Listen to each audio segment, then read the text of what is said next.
I don't know. Good morning. Dr. Jeff McDonald said in the first service that if you're here today, you get double credit. So your money will be waiting for you. No way. That's a joke. How are you? If you missed the happy hour last night, we had a good time. It was a good group. A lot of fun. Great. And we ended up settling all the things you ever wanted to know about James Bond. It was great. So would you make sure? Oh, let me just underline what Diane said about Easter. Um,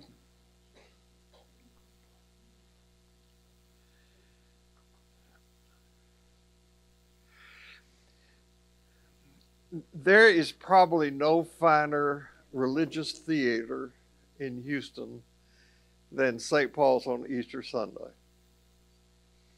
And regardless of what you believe or don't believe, the Easter services are spectacular.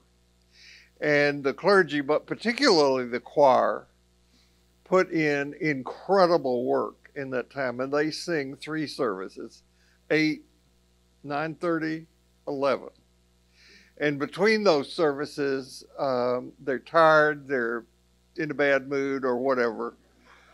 Anyway, they need food. And the candlelighters class here for years has provided that food.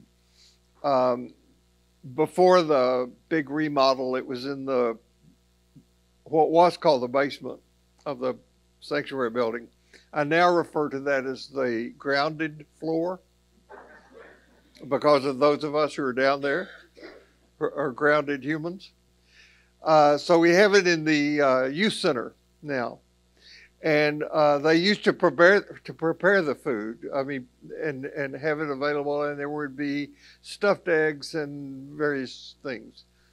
And I think a couple of years ago, the candlelighters class is made up of older people, and they're doing what older people do. They die, and so there are not as many of them left. And we've been asked if we would step in and take that over. And I hope we would. We can buy food and take it. And I think we've done that past. If you want to do that, that's great. But if you actually would like to prepare something and bring it and even hang out down there and visit with people, it's a great social event on Easter Sunday morning, believe it or not. You can go down there and hang out with the choir and the clergy, and it's a great thing to do. So I hope we will do that. Okay. And next Sunday, pardon me, I hope to have an announcement about what comes out of the strategic planning committee meeting that we're going to have in the back room immediately after this class today. So would you make sure that your phone is off? And no matter who you are or where you are on your spiritual journey, you are celebrated here. And let's begin in silence.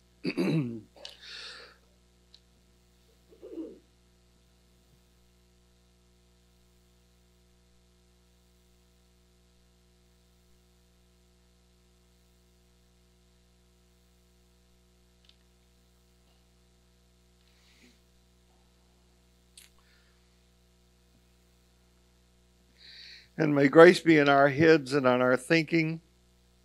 May grace be in our eyes and in our seeing. May grace be in our ears and in our hearing. May grace be in my mouth and in my speaking today. And may grace be in our hearts and in our understanding. And may grace be at our ends and our departing. Amen.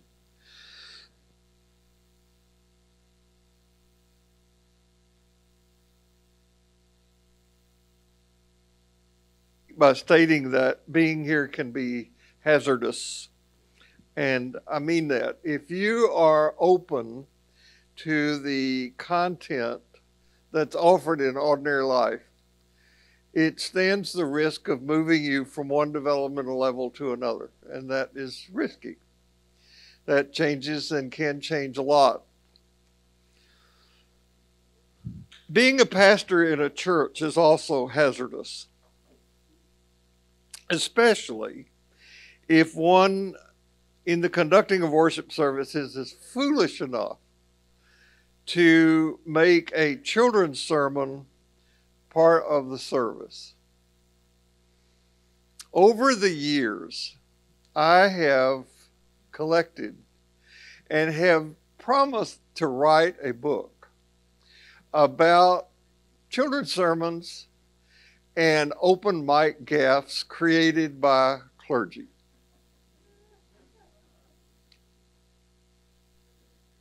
I have some doozies. You know, all clergy now wear a mic, a wireless mic, to amplify the sound of the voice, as well as to go out to people who are live streaming. And sometimes we forget to turn the mic off and then go back into the sacristy and say things that shouldn't be said. And but right up there is the risk of doing children's sermons. I'm going to collect a book. I've got 3 children's sermons I'm going to tell you about. And I swear to you, I would swear this in the court of law, these are true stories. Now, I'm assuming that you know what a children's sermon is. If not, a children's sermon is that part of the service when the minister takes leave of his or her senses and invites a group of kids to come to the chancel steps and sit and join the minister. And usually the minister says some sweet little story to these urchins based on what the sermon is allegedly to be about. That's the idea of the children's sermon, so that kids get to feel that they're including in the worship service. And when this is over, usually the kids go away to another thing or they stay in the worship service, but they will have been satisfied that they've gotten something directed at them in the worship service. Okay? Now, in case you've not already picked up on it, I think children's sermons are really, really bad ideas. I'm going to tell you 3 reasons why. All these are true. These happen to friends of mine. A buddy of mine, clergy inherit worship services, okay? The worship service that you get is what has been done in the church for a long time. And when you change that, there's heaven to pay, or the other part. So this particular Sunday, the sermon was going to be about prayer. And the minister invited all the children down to talk about prayer. And he said to them that it's important for us to pray for people, to pray for everybody, but to particularly pray for people in need. Like, for example, if somebody was in the hospital facing surgery, we would want to pray for them. Do any of you know anybody who's in the hospital getting ready for surgery? One little girl stuck her hand up, and my friend, who thought he knew what was going on with his congregation, was not aware that this little girl knew somebody in the hospital. So he said, who's in the hospital? And she said, my mommy's going to have surgery. And he was really put back because he didn't know he had to go have surgery. So he held the mic in front of the little girl. What kind of surgery? A boob job? True story. And you don't recover from that. That's what I mean. Ministry is hazardous to your health.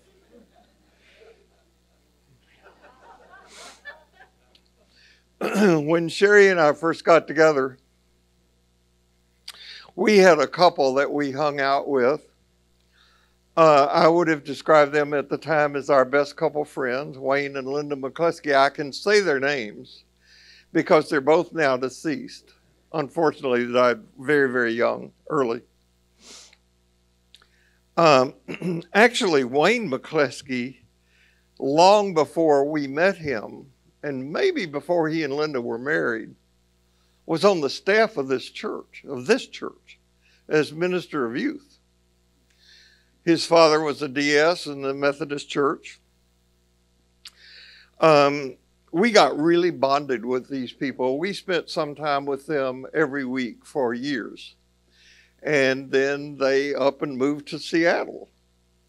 And so that instigated our going to Seattle every year to spend time with them.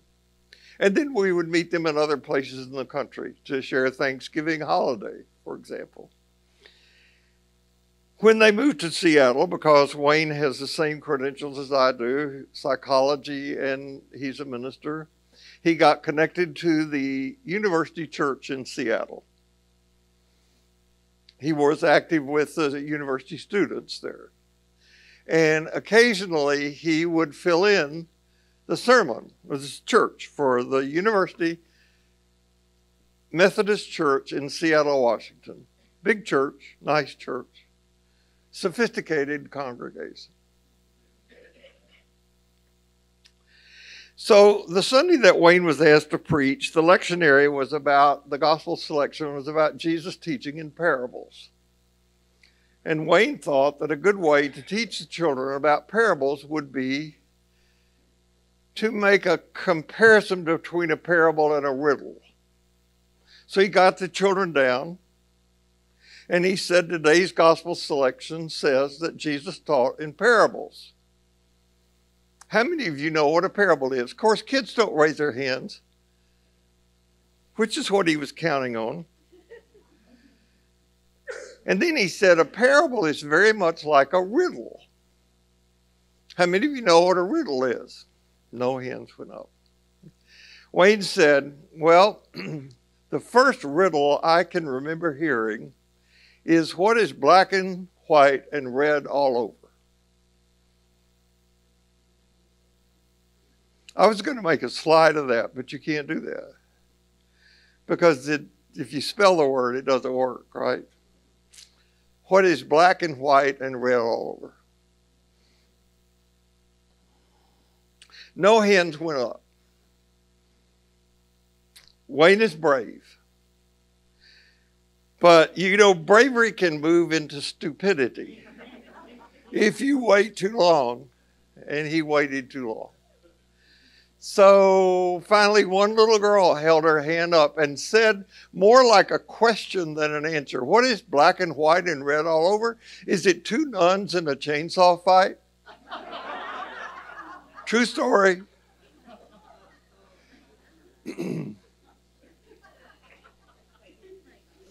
Wayne said the congregation never recovered.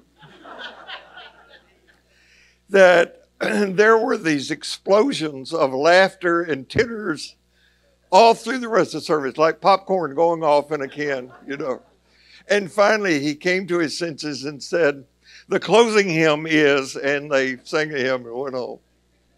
True story. I think that may be the best children's sermon story I know, except the next one. And this happened to a seminary classmate of mine whose name is Glenn. Glenn is still alive.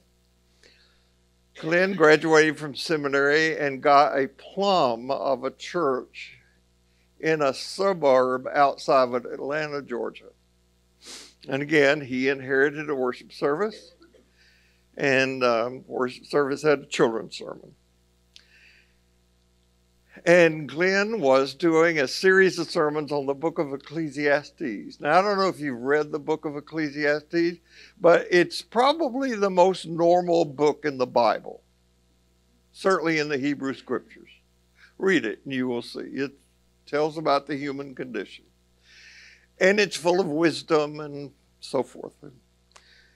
So Glenn was going to preach a sermon on the importance of saving. Not just saving money, but saving values, saving the environment, saving all sorts of things. So he got the kids down and he started talking to them about saving. And the way he began was, how many of you get an allowance? And all the kids held their hands up. And then he said, what do you do with your allowance? And they said, some of them said, well, they spend it on lunch money for school, or they save it to buy a toy, or some said they give it to the church. That's kind of a required answer. But he wanted to talk to them about frugality in all areas. And he said, I'm thinking of an animal. This is really not an animal, but that's what he said. I'm thinking about an animal that lives in a tree, has a bushy tail, and stores nuts.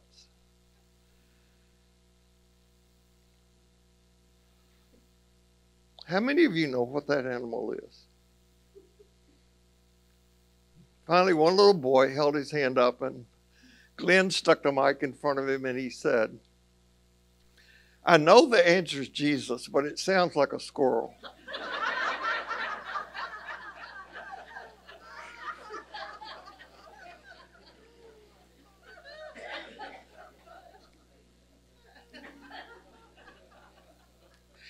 And that, my friends, is an example of how the church teaches people what to see and not how to see.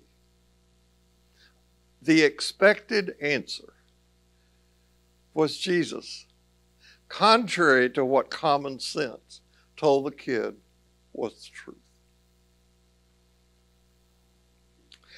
So, in this moving into the sacred stream, you may know that I'm trying to hit three themes: learning more about Jesus, learning more about ourselves, and learning more about what it means to participate in cosmic evolution. And today I'm going to begin focusing specifically on gaining clarity about who Jesus was, what he taught. And in the process, we'll talk about those other two things as well. But that's the primary emphasis today about Jesus. You know, interested in knowing who Jesus was as a figure of history and what he might actually have said and done was never questioned until the middle of the 19th century. It was taken for granted. And the reason for that is, recalling what we talked about earlier, the world participated in a mythological state of consciousness. And then there was this guy, David Frederick Strauss, who decided to take on the task of figuring out, if he could, looking at the manuscripts and the historical data that was available to him, who Jesus was, what Jesus said, and what Jesus did. Caused a firestorm in scholarship. Didn't make it into church's awareness. What David Frederick Strauss did is now referred to as the first quest for the historical Jesus. Now, the reason he gets that title is that 2 generations after this guy, another man by the name of Albert Schweitzer, whom you've all heard of, took this task on again, and he wrote a book called The Quest for the Historical Jesus. So that book got labeled the second quest. Frederick Strauss gets the first quest. And then the third quest for the historical Jesus began with what we talked about last Sunday in the beginning of the work of the Jesus Seminar and people like Stephen Mitchell did. Okay, so you've got 3 specific times in history when people have been interested in the historical Jesus. Now, 3 of the most visible people in the most recent quest for the historical Jesus are people that you've heard of, because I've talked about them a lot.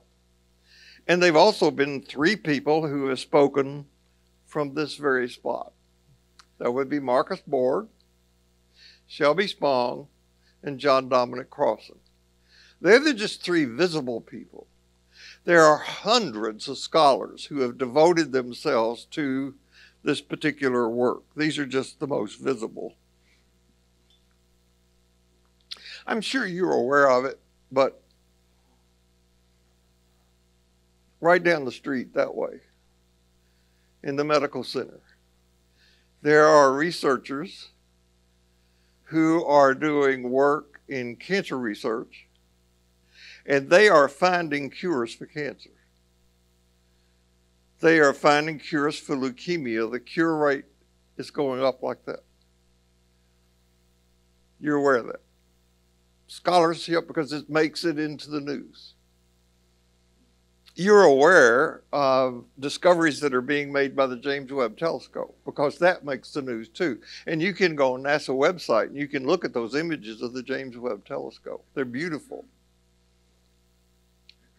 In a similar manner, there is ongoing work, discovery being done in archaeology, linguistics, manuscripts that are being discovered, all that sort of stuff having to do with Jesus, who Jesus, that time in history. But it doesn't get reported very much, and sadly, it doesn't make it to the curriculum of most churches. But that kind of work is being done all the time, being reported in scholarly journals, and it's kind of thing that I find just really, really fascinating. Now, I've decided, because I've done it before, that I'm going to approach this material this time around a little bit differently. I'm going to deal with it as it comes up. And you'll see what I mean by that in a minute.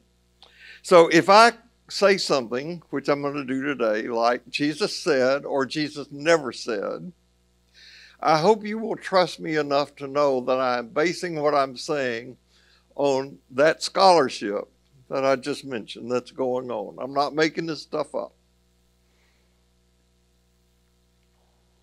Even though these are slightly dated, if you're interested in them, Marcus Borg's books on reading the Bible again for the first time and meeting Jesus again for the first time, if you're new to this kind of material, these books are very important. If you know what I'm talking about, you don't need to read those.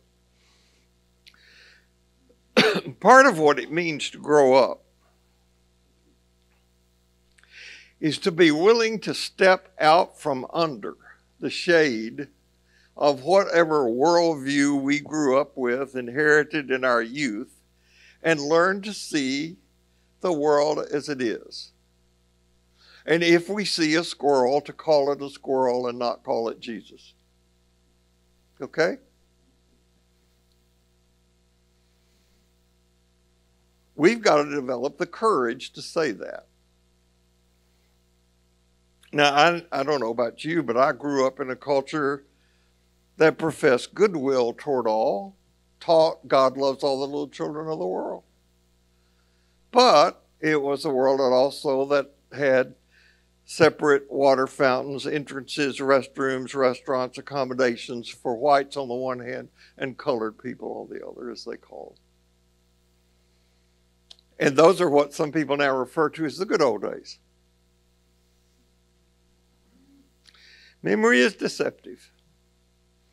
And the comfort that many in our culture now long for was an ignorance that kept them safe with fixed categories of belief and behavior, where Jesus was the answer that they gave, but a squirrel was a reality.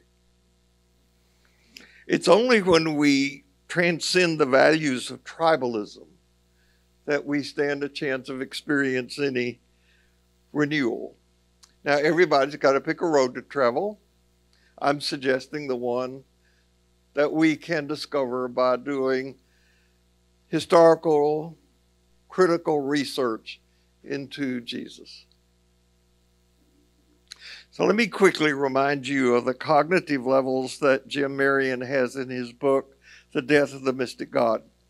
This is an important book. And I just want to stress again, these levels that Jim Marion talks about are cognitive developmental levels.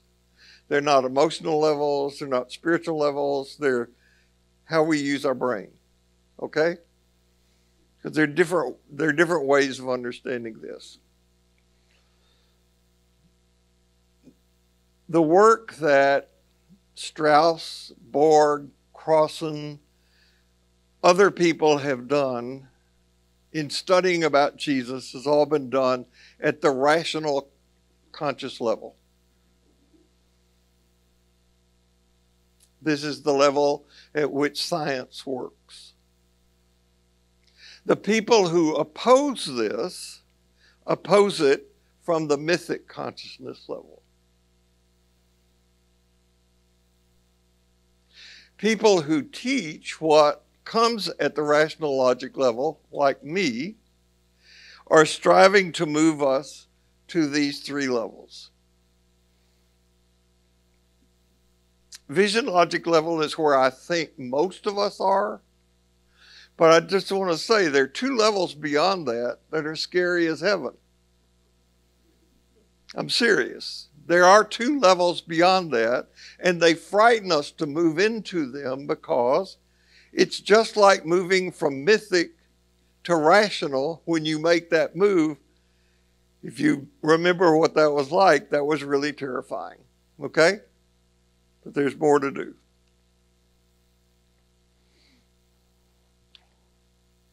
So Jesus was a real person in history.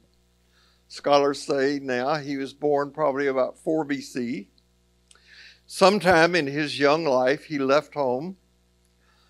The best theory that we have is that he joined up with John the Baptist. And at some point, Jesus left John to begin his own teaching ministry. We are getting into the Easter season. In 2 weeks, it will be Palm Sunday. And usually during Holy Week, on CNN or PBS or on the History Channel, they show these shows about who was Jesus, what happened at the crucifixion. You've seen shows like that, right? That are on. One of the guys who's on that show is a guy that I think really I don't know him. I know him personally, but I don't know him closely. He's Bruce Chilton. Bruce is really a really fine guy. He's an Episcopal priest. He is one of this nation's living great biblical scholars. And he's written a bunch of books. This is just off the website of Bruce Chilton. And this book, Rabbi Jesus, I highly recommend. It reads like a novel, but it tells a story based on what contemporary scholarship can tell us about who Jesus was, how he grew up, how he left John, how he lived, what life is like. It's really, really wonderful. I think it's one of the best books I've read. So the early followers of Jesus created a bunch of stories about him.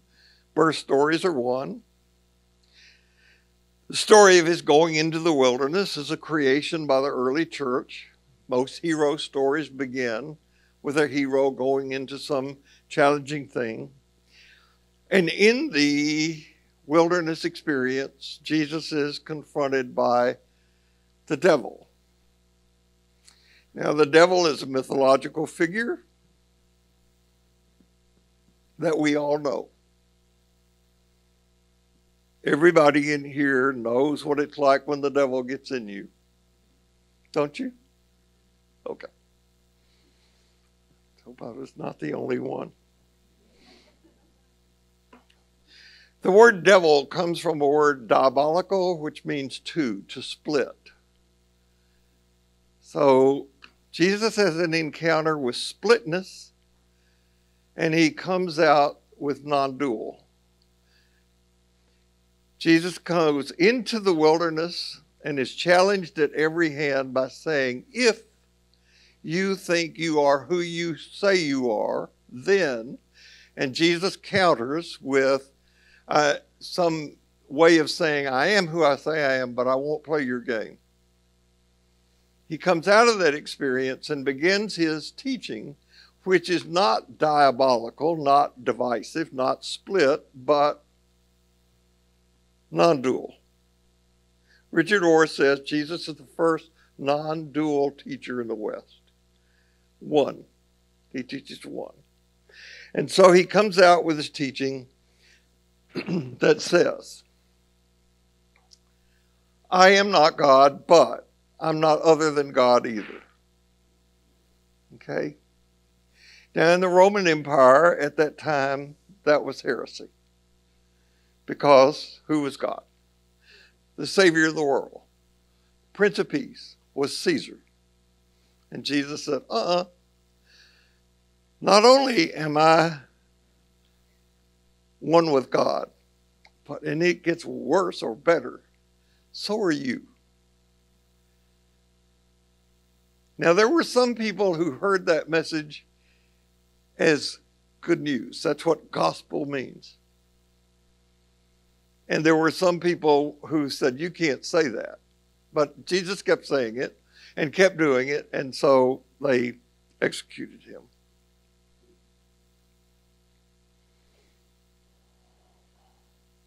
Is that clear, what I'm saying? I have this meme that shows Jesus in the typical Jesus saying, okay, everyone, now listen carefully. I don't want to end up with 4 different versions of this. That never happened.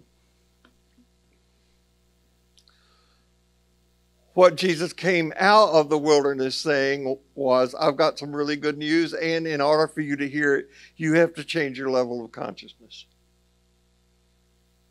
That's what the word repent means. Repent means change your mind.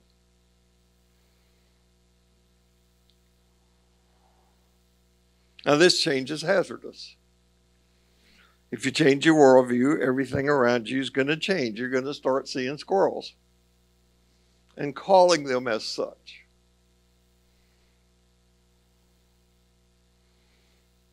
I don't think we need to be angry or ashamed about what we believed at one point. I'm certainly grateful for the church in which I grew. It taught me the Bible. But leaving that behind, knowing that my well-being depended on leaving that world behind, was extremely difficult. But it did teach me a basic lesson, and that is that nothing lasts. I learned, among other things, that love your neighbor as yourself, which my church taught me, was not a command. It's a description of the way life is.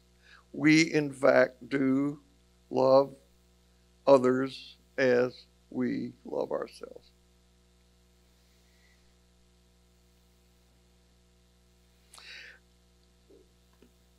And I also learned that cognitive and spiritual growth aren't matters of how certain one is, but matters of how open one can be to the future. It's a matter of resonance. Is this right for me? Does it fit? Is it fair? Is it just to everybody? In the database of Jesus' sayings, I don't find him saying anywhere, I came that you might be comfortable.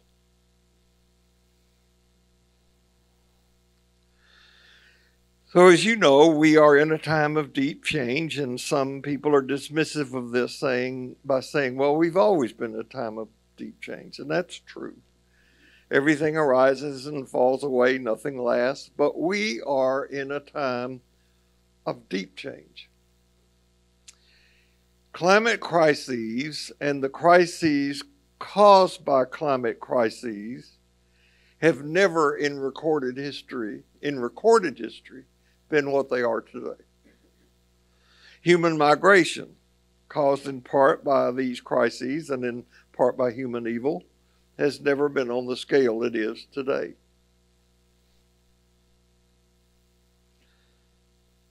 Now, my belief, and this is what I'm teaching in ordinary life, and you just have to pick whether you want to pick this up or not. I'm not telling you what to believe. You've got to see the squirrel for yourself. But my belief is that we will move through this change more easily if we get real clear about what road we are attempting to travel, if we have a clear idea of the destination toward which we are moving, and if we have some understanding of who is making the journey. So that covers all 3 of those things. Jesus, self, evolutionary biology, cosmology, in all 3 of those things. Now, I want to move in this sacred stream with the most up-to-date knowledge I can have. Just like when I go to a doctor, I want that doctor to treat me with the most current, up-to-date scientific information that person has to treat me. And I want to keep those values in front of us of joy, freedom, love, and I would say fearless joy. I want to do a brief excursion here, if it's okay. I'm going to do it whether it's okay or not. One of the principles of ordinary life I came up with a number of years ago is that we have a moral obligation to be happy. And nothing I have ever said I don't think has gotten as much pushback as that.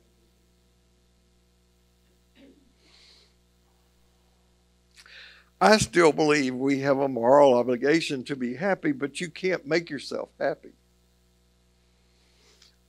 The desire to be happy and the feeling of unhappiness are the same. Does that make sense? If I want to be happy, I'm affirming that at the moment I'm not. Okay. Tricky. So happiness is not something we seek. Happiness is rather something we become.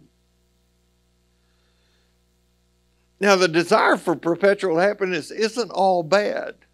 It accounts for why we have been so innovative and enjoy many of the benefits that we enjoy in society. Let me put that in a little bit starker way. We are all barreling towards certain death. Aren't you glad you came? And it's the hunger to enjoy as many pleasures as we can in that process before we get to certain death that makes life as enjoyable as it is. So the constant feeling of lack has in fact caused us to have more. That's not all bad. Cures for cancer are driven by pain and suffering. But the happiness that I'm referring to is a byproduct of doing things that are challenging, meaningful, beautiful, and worthwhile. The fact that all of my most important teachers were smiling all the time is why I made that moral obligation to be happy part of the principles of ordinary life. It's not a matter of chasing what feels good. It is a matter of doing what is loving and honest and freeing and enjoying the byproduct of that. It's a matter of how you look at things. Some people look at the work of the Jesus Seminar, for example, and they're terrified. Shouldn't be doing that. Others look and have learned, though it meant the pain and comfort associated with putting another worldview aside, that it was an experience of incredible joy and an enormous benefit to see things we hadn't seen before. Now, the teachings of Jesus were greeted exactly that way. Some people went, wow, and some people went, no.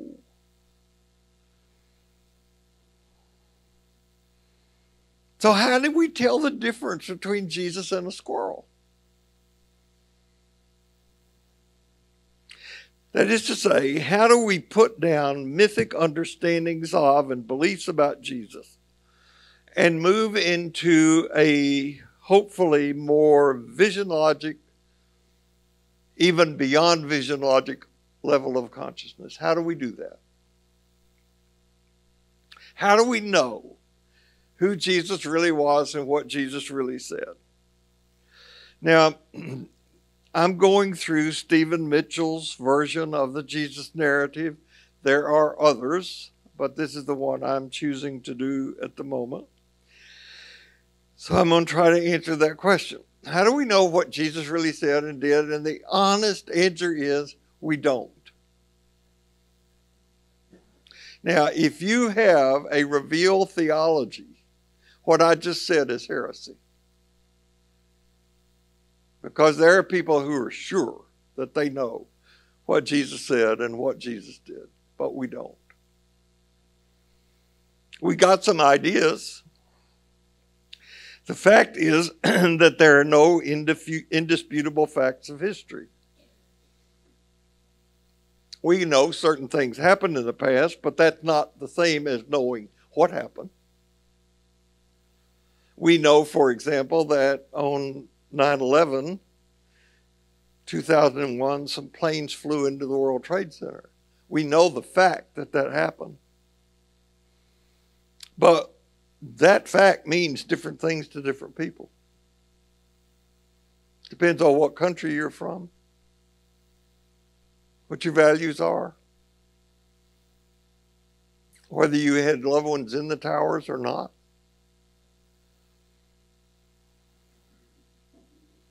Now, if you move further back, even before we had mechanical recording devices, it's more difficult to know what happened. History is constructed. The history of this country was written by white male colonizers. What if it had been written by indigenous native people? We'd have a different history. Talk about the same thing, but different history. So I'm going to do my best to present a picture of what scholars refer to as the Jesus of history.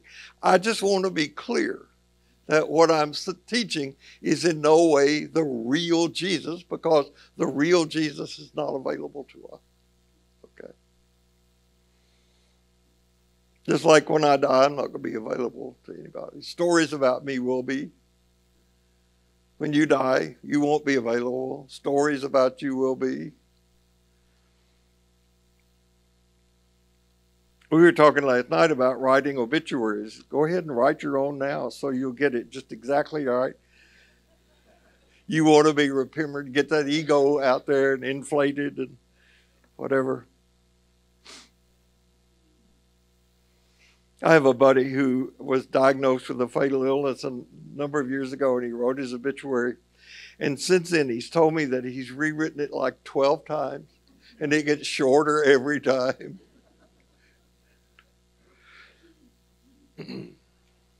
Up until the time of Strauss, the understanding of Jesus was at the mythic level. But since the advent of rational consciousness, the picture of Jesus that has emerged is not some person from heaven, but rather a person who directly challenged hearers to a new understanding of two things, God and themselves. What he said comforted and transformed some people and really ticked some other people off. It was not consistent response. So I'm saying we have to pick a path. The path I've chosen, the one I want to learn about and teach, is the way Jesus taught and lived. And since you're here, I'm assuming that's true for you too. So I really would like, I think, to be affected in the dramatic way that people who became saints were affected by Jesus. I'm scared of that, frankly. I've got people who are teachers of mine that I look at them and I envy them and I'm grateful for them. And I can say, I'm not sure I would pay the price to be where you are. Just want to be honest with myself about that.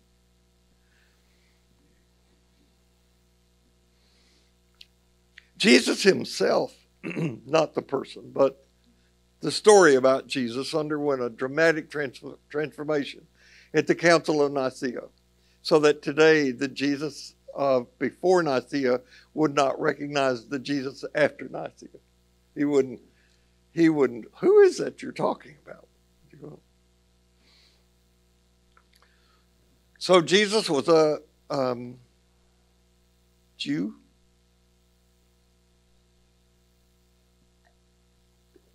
You are aware of the rise of anti-Semitism in the world today? Jews have been the most hated people throughout history. He was poor. None of us wants to be poor. The level of his education remains an object of debate among scholars. He did not end his life with a retirement party, rewards ceremony. He was executed as a common criminal, hideous death. To boot, Jesus was a Galilean Jew. A Galilean Jew was hated by the Judean Jews more than Samaritans. He was born, we don't like to talk about this in church, out of wedlock. That is one of the reasons that scholars hypothesize that he emphasized forgiveness so much and God as Father. God is nurturing Father. He was a man who lived without bitterness. He lived with compassion for everybody, except for people who didn't have compassion for people. All he got in return was hatred and abuse. Yet he himself seems totally free from prejudice and bigotry, even though he was the recipient of it all his life. His life did not end with his execution. He lived on in the lives of the people who embraced him, who shared his understanding of forgiveness and love and compassion and joy, and who, no matter how they mixed it up with each other, still were able to come back and share a meal with each other every week. That's the key. We've reduced that into a bite of bread and a sip of grape juice. So I want to say 6 things about the character of Jesus and what he taught. And these will be very brief because we're going to be talking about these things in the weeks ahead. First of all, Jesus was a wisdom teacher. He was not concerned with theories of sin and salvation. He was not concerned with rules of how to live, how to get it right, how to behave. What he was concerned with was, how do you cope with life as it is? And he met people where they were. He was a healer. That there were healers in the world at that time is without dispute. We'll soon be dealing with a healing episode from the ministry of Jesus. There are many. If you go through the Gospel of Mark, which we're not going to do that one, but you've got these 13 episodes of Mark of healing, speech, sight, lameness, paralysis, leprosy, so forth. These are metaphors too. I'm not saying there weren't real healings. One of the things I think that the church could learn from Jesus was his, and from other saints as well. I'm thinking now, this isn't in my notes, but about St. Francis. He touched people physically. He touched people. We're wary of doing that. And you remember the story of St. Francis jumping off his horse and kissing a leper. And we don't like that. Jesus taught an ethic of trust. Our world is one of fear. Turn on the TV. You've got something to be afraid of. Our ethic is not trust. Ours is, you've heard it, the Protestant work ethic. We all inherited it. You earn your way in worth. Fourth, Jesus taught universal kinship. Now, you're probably aware there has been an ongoing great debate from the very beginning about what Jesus meant by what has been translated either the kingdom of God or the kingdom of heaven. Scholars are now mostly agreed that what Jesus meant was the kinship of people. Jesus invited people into a community where they were empowered to experience and then live out the life that he taught. A community of empowerment. In a time of tribal culture, which we are reverting to, this was radical stuff. Love your enemies. Probably the second most radical of Jesus' teachings. unless you go to his most radical teaching was let your enemy love you. That's what the parable of the Good Samaritan is about. A good Samaritan was such an oxymoron in the time of Jesus.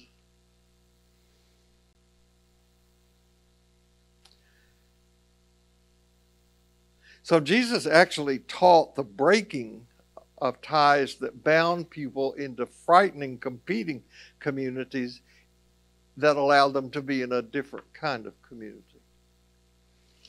And fifth, Jesus' teachings are marked by celebration and joy. He taught with humor and irony. He was what we would call a social deviant.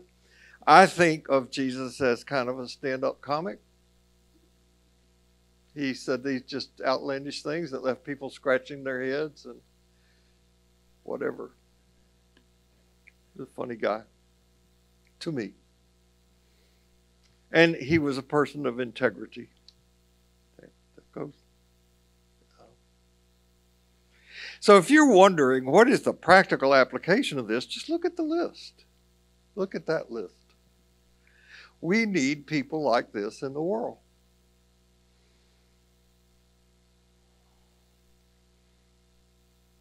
Now, what I'm teaching is not new. It began with Strauss. It's picked up speed over time. When Stephen Mitchell's book hit the market, 1994, when the Jesus Seminar people really gained traction, people didn't like it. I turned to teaching this material right after 9/11 because I saw how dangerous and destructive Christian fundamentalism, which is now called Christian nationalism, and it is taken over, is the result of stupidity and ignorance. And after a talk that I gave in here one Sunday, a guy came up to me and gave me his exit speech by saying that you ought to stay away from this Jesus Seminar material and preach the gospel. People need to believe in Jesus. My response to him was and is, my friend, that is exactly what I'm doing. This is preaching Jesus. And people need people like this in the world. People need wisdom, which includes information and knowledge, but it also includes understanding. In the beginning, following Jesus wasn't about believing anything. It was about loving. It was about living in loving relationships, living in forgiving, accepting, inclusive relationships. Now the church is all about division. When did that shift occur? And why? And trust is about moving into the future without being scared witless. We don't have to hang on to the mythic statements of the early church as literal truths. Those people, they struggled to make sense of the world just as we are struggling to make sense of the world. Their statements were provisional, so will be ours. Hopefully, there will be another level of consciousness that will look back on our level of consciousness and say, can you believe they really believed that back in? Further, let's celebrate the joy that there's nothing to fear in uncovering the roots of our tradition. We follow the truth of fighting a rearguard action is not trust. And perhaps the most important thing on this list is integrity.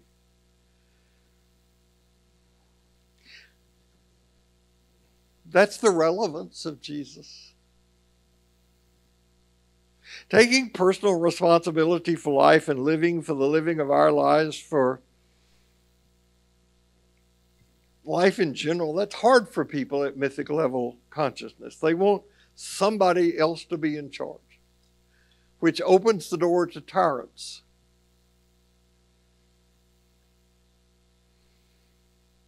The God of Jesus refuses to come to the rescue. Remember Jesus' teaching. It rains on the just and the unjust. We have to take responsibility for ourselves. We have to take responsibility for our planet. Now, if we stay at the mythic level and try to do that, that's like putting a billy goat in charge of a garden. We have to move up. So I want to give you my current statement of faith. It changes from time to time. If you borrow it, if you want to, if it's useful to you. I believe that by living by the teachings of Jesus, we can be healed.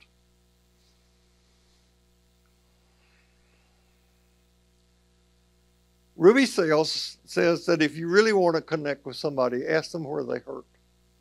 We all do, about something. We're all scared about something.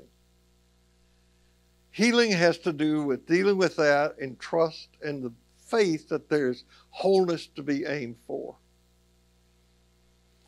The healing lies in trusting that it's both okay for us to go forward and to live as Jesus did, loving all others as the relatives that we are, and to celebrate life to the hilt, to live with joy.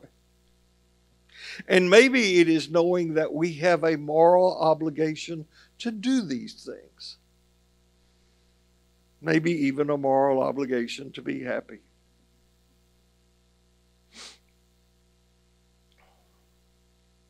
You know, Jon Stewart is back on TV. Have you seen him? He's on The Daily Show once a week on Monday nights now.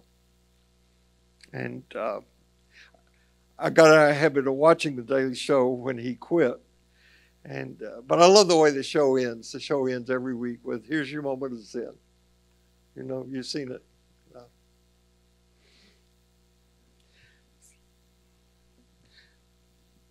So here's your moment of Zen.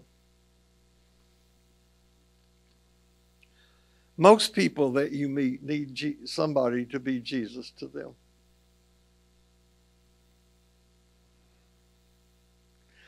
And maybe even more importantly, in our society right now, there are so many people who need Jesus to be in their behalf. No matter where you go this week, no matter what happens, remember this, you carry precious cargo. So watch your step and see you here next week. Thank you.